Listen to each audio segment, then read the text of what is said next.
안녕하세요. 연금전략연구소입니다. 그동안 1편부터 6편까지 참 먼 길을 달려왔습니다. 집차 통장 잔고까지 연금 지키는 법 다 배우셨죠? 그런데 여러분 이제는 지키는 것을 넘어 더 많이 받는 방법을 고민해야 할 때입니다.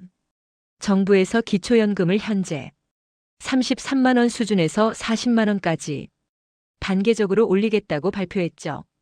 누구에게는 남의 나라 이야기지만 전략을 가진 여러분에게는 매달 40만 원씩 평생 들어오는 든든한 효도 자산이 될 것입니다.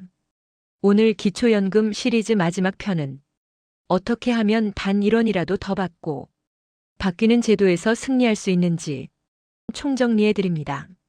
오늘 영상은 희망찬 정보가 많으니 편안한 마음으로 끝까지 시청하세요.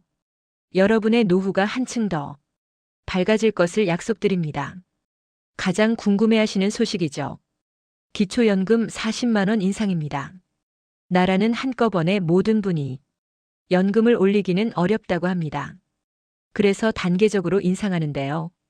가장 먼저 소득이 낮은 어르신들부터 순차적으로 40만 원을 지급하고 결국 전체 수급자에게 확대하는 방안을 추진하고 있습니다. 여기서 중요한 것은 내가 언제부터 그 대상이 되느냐입니다. 내 소득 인정액이 조금이라도 낮아야 인상된 혜택을 남들보다 먼저 누릴 수 있다는 뜻입니다. 그래서 우리가 지금까지 배운 재산 관리와 소득 관리가 그 어느 때보다 중요해졌습니다. 소장님, 저는 예전에 신청했다가 단 몇만 원 차이로 탈락했어요. 이런 분들 정말 많으시죠? 실망하지 마세요. 나라는 매년 기초연금을 받는 기준 점수인 선정 기준액을 올립니다. 물가도 오르고 사람들의 재산도 늘어나기 때문에 기준을 높여서 더 많은 분께 혜택을 주려는 거죠. 예를 들어 작년에는 탈락했어도 올해 기준액이 213만 원으로 오르면서 합격권에 들어오는 분들이 많습니다. 그러니 한번 탈락했다고 포기 마세요. 매년 1월에 기준액을 확인하고 다시 문을 두드리는 사람이 결국 연금을 받아냅니다. 기초연금을 더 받고 싶다면 내 다른 연금과의 관계를 보세요. 만약 공무원 연금이나 사학연금 같은 직역연금을 받고 계신다면 원칙적으로 기초연금 대상에서 제외됩니다. 하지만 본인이 아니라 배우자가 직역연금 수급자라면 어떨까요? 이때는 소득 산정 방식에 따라 일부 금액을 받을 수도 있습니다. 또한 국민연금 연계 감액을 피해서 국민연금 수령 시기를 조절하거나 추납 금액을 조정하는 것만으로도 기초연금을 매달 10만 원 이상 더 챙길 수 있습니다. 적게 내고 많이 받는 게 아니라 적절히 조절해서 총액을 키우는 것. 이게 바로 진정한 연금 전략입니다. 혹시 사시는 지역을 옮길 계획이 있으신가요? 4편에서 배운 지역별 공제액을 다시 한번 떠올려 보세요. 중소도시에서 대도시로 이사하면 공제액이 5천만 원이나 늘어납니다. 반대로 대도시에서 농어촌으로 가면 공제액이 줄어들어서 받던 연금이 끊길 수도 있습니다. 은퇴 후 귀농이나 귀촌을 고민하시는 분들이라면 이 재산 공제액 차이 때문에 연금이 깎일 수 있다는 사실을 반드시 계산에 넣으셔야 합니다. 살 곳을 정하는 것만으로도 연금 수령액이 달라질 수 있습니다. 재산이 많아서 고민이신 분들은 사전 증여를 고민하시죠. 하지만 기초연금을 생각한다면 증여에도 골든타임이 있습니다. 증여 후 5년이라는 기간 때문입니다.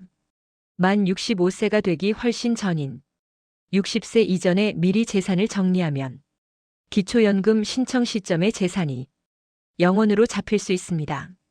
이미 65세가 넘으셨다면 증여보다는 주택연금이나 다른 금융상품을 통해 재산의 가치를 낮추는 것이 훨씬 더 빠르고 정확한 전략입니다. 실제 연금전략연구소의 도움으로 연금을 더 받게 된 사례입니다. 70세 최 어르신은 처음에 기초연금 20만 원을 받으셨습니다. 국민연금이 60만 원이라 깎인 것이죠. 저희는 최 어르신께 통장에 현금을 대출 상환에 쓰고 일부 재산을 배우자 명의로 적절히 분산하는 제안을 드렸습니다. 그 결과 소득 인정액이 낮아져서 감액폭이 줄어들었고 현재는 33만 원 풀로 받고 계십니다. 매달 13만 원씩 1년이면 156만 원, 10년이면 1,500만 원이 넘는 돈을 단순한 전략 하나로 찾아드린 겁니다. 어르신들 세상이 참 빠르죠. 법도 매년 바뀌고 기준도 변합니다. 하지만 변하지 않는 사실 하나는 아는 만큼 챙길 수 있다는 것입니다. 국가는 여러분의 사정을 일일이 먼저 살펴서 돈을 주지 않습니다. 여러분이 먼저 공부하고 여러분이 먼저 신청해야 합니다.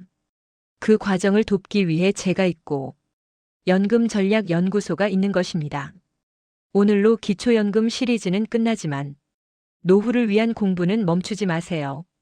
여러분이 흘린 땀방울만큼 편안한 노후가 기다리고 있을 겁니다. 마지막으로 1편부터 7편까지 핵심만 콕 짚어드립니다.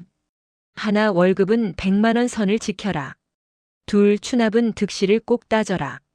셋, 집값은 공시가격과 공제액이 핵심이다. 넷, 3000cc 이상 차는 무조건 피하라. 다섯, 통장 잔고 2천만 원 공제를 써라. 여섯, 탈락해도 매년 다시 신청하라.